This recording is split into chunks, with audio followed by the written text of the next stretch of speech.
Hello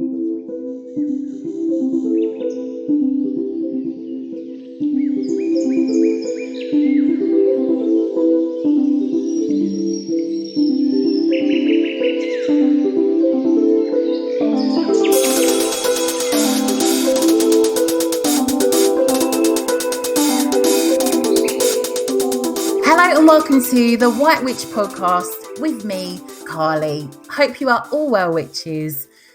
Today's episode is part 2 of the Faery Realm, and our book review today is in keeping with our episode topic. The book is Forbidden Mysteries of Faery Witchcraft, written by Storm Faerywolf. This was a really interesting book. I loved the content. It's quite an advanced witchcraft book, so needed a lot of focus just for me to plough through it. I'm yet to come back to the exercises. Much of the fairy tradition this book delves into is based on the teachings of blind shaman and poet Victor Anderson. The author explains that much of this path weaves together psychicism, ceremonial and folk magic, sexual mysticism, and spirit contact. In essence, that reflects in much of the book. I found the section on how the fairy realm is said to be fascinating. He delves into the bards' poetical accounts of their trips to the fairy realm and breaks it down to explain how the fairy realm would appear according to these. I was fascinated by accounts of how the universe was said to be created according to fairy witchcraft belief, which we will delve into today.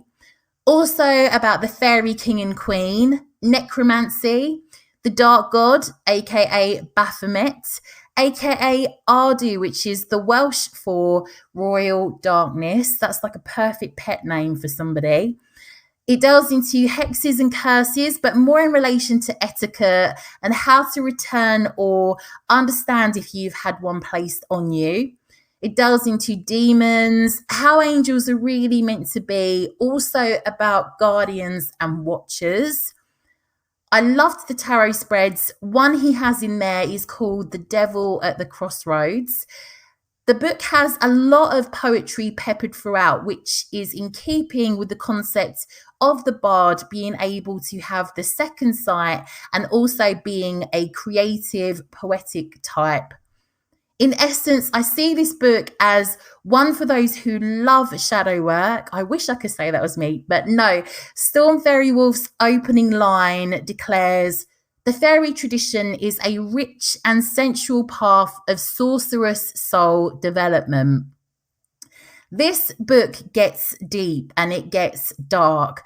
So some of the Patreons in our Literary Witches Coven over on the White Witch Coven found this book too heavy and didn't want to read it. And I get that. I found it fascinating. At times there were aspects that didn't appeal to me so much, and I checked in with someone else, who was reading it too, just to see if it was me just being a bit of an insecure witch or if they felt the same, because I liked the content. I found this book a real turning point for me as it set me off with different things that I was inspired on for the podcast, but also keen to look at other areas of fairy witchcraft.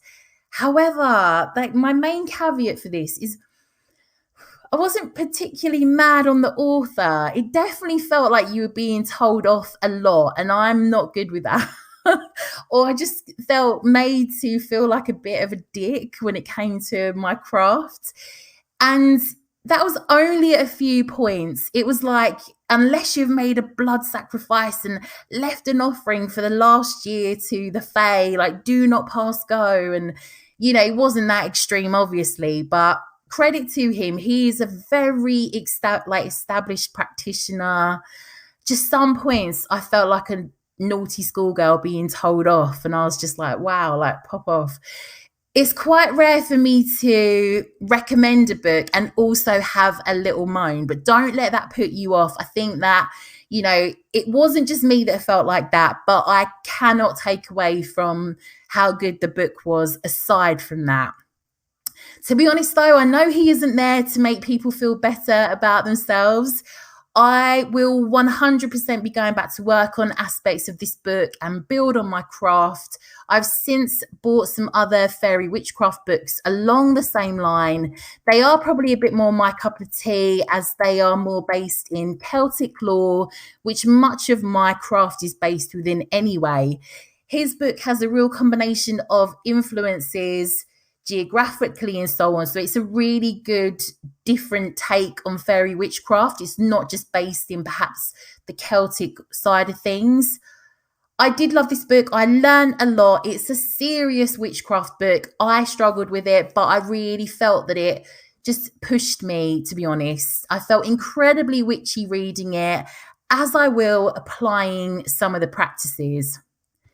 Join me after the break for part 2 of the Faery Realm.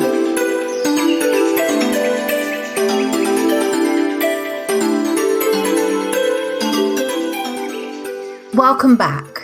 So, coming back to the Faery Realm from last week's episode.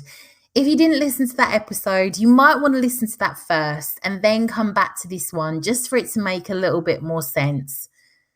So Fairyland, we finished up with discussing how it comprises of many other worlds, planes or realms.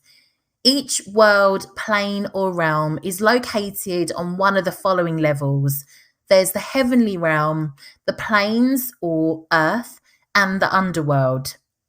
Each serves a different function and is similar to the shaman's concept of the upper world, middle world, and lower world. All worlds overlap and deal with different aspects of spiritual evolution. So, the heavenly realm. It is from this realm that the origin of the universe as we know it was said to be birthed. From the great cosmic mother's womb came forth life. A common creation myth is that after creating much of the universe, the cosmic mother goddess became lonely, so decided to give birth to a son as in S-U-N, but with two meanings. This sun lit up the universe and favoured his sister, the earth, and made his way over to her, and from that day until this has remained close to her at all times. As the sun grew into a man, he acquired magic of initiating life through releasing his energy, and so he impregnated his sister, and thus life in earth began. Don't you just love how all these, myths, fables and so on, so random. In almost all creation myths, spirit moves down into the physical. For example, the angels falling down to earth and so on. This suggests that the movement of spirit is always downward. One of Earth's natural laws is, of course, the law of gravity. What goes up must come down. As we grow older, the body sags. At death, we are either buried, submerged, or our ashes are released down into the earth. In some fairy witchcraft traditions, the heavenly realm is said to teach us of spirit light and dissension, as well as astral travel, connecting with light source, universal energy, and the concept of Father Sky. Oh, Father Sky sounds really sweet. A common chant sung to the heavenly realm is said to be, I am opening up to the sweet surrender, to the luminous love light of the one above. The love light is said to be moonlight, sunlight, starlight, all light that falls down onto our plane from the heavenly realm. This realm represents the unknown because of its vastness, deepness, and darkness. All the known laws of Earth, for the most part, do not apply. Yet the heavenly realm is said to be communicating with us, and the Hermetic adage, as above, so below, is demonstrated constantly. The study of the heavenly realm is a twofold science of astrology and astronomy. In this form of science, we truly see the sharing of the rational and the supposed irrational. There are said to be a number of planes within the heavenly realm, and they are called, major pronunciation time here, I spent tons of time Googling all of these. Some of them didn't even come up, so bear with. So we have Mak Ildaha, the many-coloured plane. We have Macmel, the plane of honey. We have Macmore, the great plane. We have Macfindagat, the plane of white silver. We have Mac Argatnel, which is the plane of silver cloud. We have Mac Rain, the plane of the sea. Mac Mon, the plane of sports. Mac Ektek, the bountiful plane. We have Mac Kuin, the gentle plane. Mac Imchwin, the very gentle plane. The very gentle plane. We also have Clihermac, the sporting plane, and Senmac, the old plane. And these are said to be the planes that the Tuatha De Danann dwelled before their descent to earth. And Mac is said to be where Dana gave birth to the ancient ones. In Celtic mythology, the goddess Danu, also known as Anu or Dana, is the ancient mother of all gods and of the Celtic people. She was thought to be both the original goddess and god, an all-encompassing deity who gave birth to everything and everyone. As in any other realm that the gods are said to have originally dwelled, entrance by a mere mortal has never been proved triumphant, for it's said to be a realm close to our circle of existence and spiritual level of evolution. Some believe that the heavenly realm is where all life once existed. Then we have the planes. This is the level where Earth is at, where one time the Tuatha De Danann lived amongst humans. Many cultures around the world speak of similar stories. The gods descended and lived with humans. It's said that they mated with the daughters of men here already to go on to create the first tribes of the earth. The planes and the underworld are of most interest in the fairy tradition. The planes are said to teach physical activation, elemental compatibility, cycles, ego development, mind-body connection, functioning in physicality, the concept of Mother Earth, and also wakeful consciousness. The earthly realm of fairyland was once known as Erin, or Island, and her heart centre, Cathair Crofthind, which was the stronghold, the physical centre of the fairy power. So each of the 5 waves of invaders to here gave it different names as follows. So again, tried to do some Googling for some of these pronunciations. Bear with me for some painfulness. First, we have For Druin, which was by the Patholans. Then we have Druin Leaf by the Niemha. Then we have the Druin Cairn by the Fiabula. Then we have the Cahir Crofhind by the Tuatha De Danann. We have the Tamer by the Milesians, and Tara, which is its modern name. The Irish goddess Erin was so important. Much of fairy witchcraft tradition is deeply attuned to the land, and it's considered a very environmental tradition of the craft. So working with the elements and the directions so that an individual can become aligned with the idea of the land being sacred. Within fairy witchcraft, it's said one needs to align energies that need to be patterned before entry into the fairy realm can be achieved. These esoteric teachings are to reduce our separation from nature, and by working on like meditation and visualization, we can make further contact with our inner power. So our inner power helps us to begin undergoing personal transformation within our minds, emotions, and hearts, and brings our inner and outer realities together, helping us to see ourselves as extensions of the land, other humans, and other life forms, and these also as extensions of self.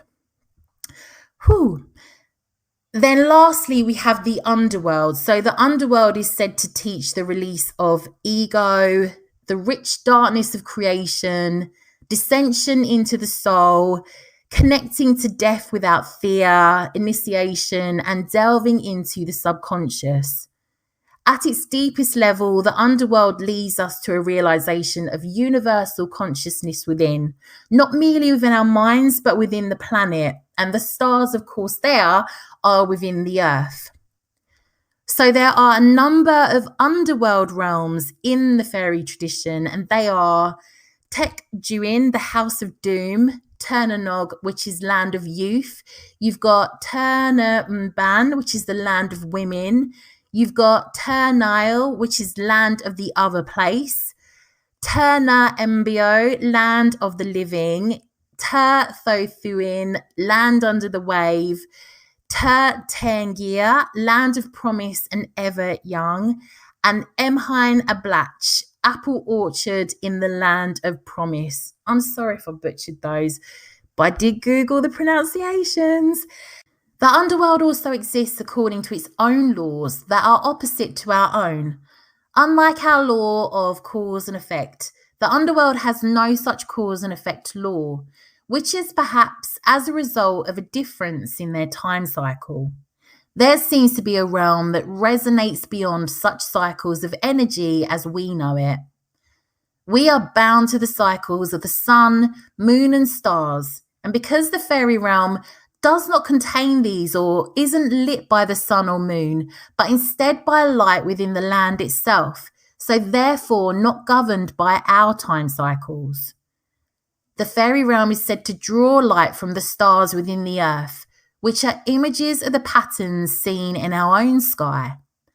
The absence of the sun and moon in their realm depicts the absence of certain human characteristics in the Fae. Victor Anderson, the late grandfather of the fairy witchcraft tradition, recommended that any witch working on fairy witchcraft should keep a piece of iron upon their altar to assist with returning from between the worlds, so from deep astral or trance experiences to the fairy realm, as it can anchor us into the physical realm, the middle world, or planes of existence. Iron is also a major component in our blood and an element of grounding and physical life force. By using iron, it's said to remind our bodies of our physicality, drawing back our spirits into the world of form, dispelling any hold that other worlds might have upon the practitioner. This is another reason why iron is forbidden when journeying in the fairy realm, as quite simply it prevents our full immersion into the non-physical. Even a knife or cauldron you use within your practice could be made of iron and used. Iron has long been recognised as a powerful weapon against baneful magic or maleficium. Cemeteries were often surrounded with iron fencing to contain the spirits that dwell within. Iron pins were sewn and hidden in the clothes of babies, or a pair of scissors were hung over the crib to prevent the fae from harming or abducting the child. Sounds legit. Myths often speak of iron dispelling the magic of fairies or witches, and folklore seems to approach the two almost interchangeably in this regard. So that's all I have for you in regards to the fairy realm. I know it's been quite a short episode, this one, but it just got quite a lot to all go into one episode. So I know this episode, the last one, has all been quite heavy. So definitely looking at our next episode that I'm already working on, being a bit more lighthearted. That will be out within a week's time. Check out the show notes for my other work, my book, The White Witch's Book of Healing, or to join the White Witch Coven, my Patreon. We actually have a get-together for Ostara this Saturday at 7 p.m. Greenwich Meridian time on our Discord. If you want to sign up and get involved, I will put a link in the show notes. If you could drop me a review for the podcast, I would be so grateful. It means more witches find the show, but also because I love to read them too, and I'm always grateful for them. Have a wonderful Ostara, whatever you do, enjoy. Have a great week, witches. Lots of witchy love.